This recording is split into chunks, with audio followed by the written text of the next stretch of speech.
కాకపోతే కుంభరాశి, కుంభలగ్నం తీసుకున్నట్లయితే మీకు వ్యయాధిపతి రాశాధిపతి అయినటువంటి శని భగవంతుడు ఏలినాటి శని ప్రభావంతో ఉన్నాడు. కానీ మీకు శని ప్రభావం తక్కువ. ఎందుకంటే ఆ రాశాధిపతి, ఆ లగ్నాధిపతి ఆయనే, వ్యయాధిపతి ఆయనే. మీ రాశిలోకి వచ్చాడు. అనుభవాన్ని ఇస్తాడు, మంచి అనుభవం ఉంటుంది. కాకపోతే జీవిత భాగస్వామి హెల్త్ కొంచెం జాగ్రత్తగా చూసుకోవాలి.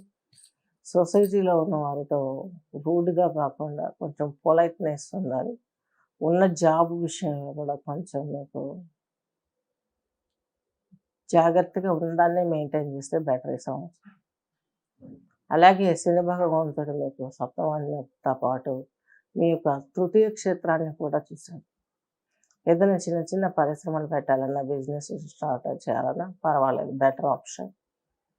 నెక్స్ట్ ఈయన మీకు 10th హౌస్ని చూస్తున్నారు. ఉద్యోగంలో మార్పులు చేర్పులు చేస్తారు.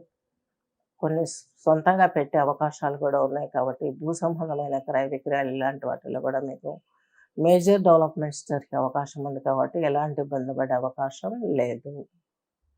బృహస్పతి మీకు ఈయన వచ్చి చతుర్థంలో ఉన్నాడు. ఇక్కడ కొంత ఇబ్బంది తొలగిపోతుంది. ఎందుకనగా ఆయన మీకు 2వ ఇంటాధిపతి లాభాధిపతి, ఎక్కడున్నా లాభాన్ని ఇచ్చుకోవాల్సిందే. చతుర్థ కేంద్రంలో సగం ఇస్తాడు, కోణంలో అయితే ఫుల్ ఫ్లెడ్జ్డ్ ఇచ్చేవాడు, బెటర్. నెక్స్ట్ వచ్చేసి ఈ యొక్క బృహస్పతిని తీసుకున్నట్లయితే ఈయన మే 1 వరకు కూడాను మీ యొక్క అష్టమ స్థానాన్ని చూస్తుంది. అష్టమ స్థానం ఆరోగ్యం వీటిల్లో ఉన్నటువంటి ఒడిదుడుకులు, ఫైనాన్షియల్ స్ట్రగుల్స్ ఇవన్నీ కూడా తొలగిస్తాడు. అలాగే ఈ యొక్క మే తర్వాత, మే నుండి మీ యొక్క దశమ కేంద్రాన్ని బృహస్పతి చూస్తాడు.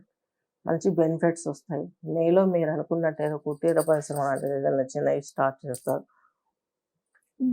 This is the good period మీరు ఈ డెవలప్మెంట్లో వెళ్ళటానికి. అలాగే బృహస్పతి పంచమ వీక్షణ ద్వారా మీ యొక్క అష్టమ స్థానాన్ని చూస్తారు. మీకు ఏదైనా హెల్త్ ఇష్యూస్ ఉంటే క్లియర్ అయిపోతాయి. కానీ కొంత అమౌంట్ పెట్టే అవకాశం ఉంది హెల్త్కి మాత్రం. అలాగే ఇంకా నెక్స్ట్ ఆప్షన్ తీసుకున్నట్లయితే బృహస్పతి ఈయన మీరు ఒక 9th హౌస్ వీక్షణ అనేది తీసుకున్నట్లయితే కోణ స్థానాన్ని చూస్తారు. కాబట్టి చక్కగా బాగుంటుంది.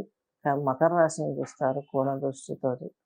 సద్మూలకంగా మీకు మంచి మంచి అవకాశాలు వచ్చే అవకాశాలు కూడా లేకపోలేదు. మీ వ్యయ స్థానంలో తీర్థయాత్ర వైభవం ఇవన్నీ పట్టే అవకాశాలు స్పష్టంగా గోచరిస్తున్నాయి. ఇక మీరు జమ్మి వృక్ష ప్రదక్షిణ చేయాలి.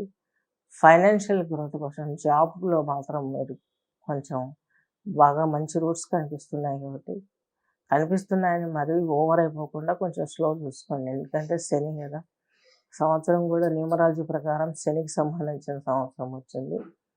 స్లోగా వెళ్ళడం బెటర్. కొంచెం కొంచెం ఇన్వెస్ట్ చేసుకుంటూ నెమ్మదిగా జాగ్రత్తగా వెళ్ళి దశరథ కృత శని స్తోత్రాన్ని పారాయణం చేసుకుంటూ, అలాగే ఈ శని శాంతితో పాటు ఒకసారి తైలాభిషేకము, జపహోమ తపాదులు చేసుకుంటూ యోగ ముద్రలో కూడా మీరు ఆ జపం హోమం అనేది మీకు ఒకసారి అయిపోతుంది. ఒకరోజు మనం దేవతలకు ఇచ్చే ఆహారం హవిస్సు హోమగుండంలో వేసే పదార్థాలన్నీ అవి ఖచ్చితంగా చేయాలి. ముస్లిమ్స్, క్రిస్టియన్స్ ఎంతో ప్రాపర్గా చేసుకుంటారు దైవానికి సంబంధించినప్పుడు. మనం చెయ్యం. మన పురాణాలు మనకు తెలియదు, మనకు సంబంధించిన సబ్జెక్టే మనకు తెలియదు. అది మన వీక్నెస్, అది వాళ్ళ గొప్పవారం.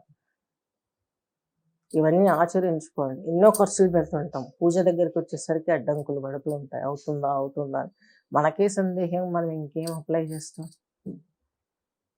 ఇక మీరు ఆచరించవలసినటువంటి యోగము ప్రాణాయామం తీసుకున్నట్లయితే 10th హౌస్ ప్లానెట్ మీరు ఒక ప్రాణాయామం శనికి సంబంధించి తీసుకున్నట్లయితే ఈ యొక్క శని ఫింగర్ వచ్చేసి రింగ్ ఫింగర్, మిడిల్ ఫింగర్.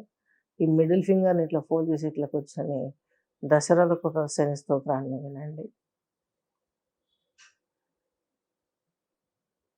అలాగే నోటి ఎక్సర్సైజెస్ చేయండి. శని భగవంతుని సెన్సింగ్ రాజాను, ఇది కర్మేంద్రియం.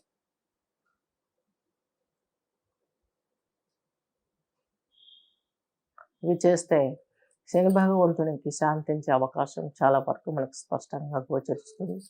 శుభం.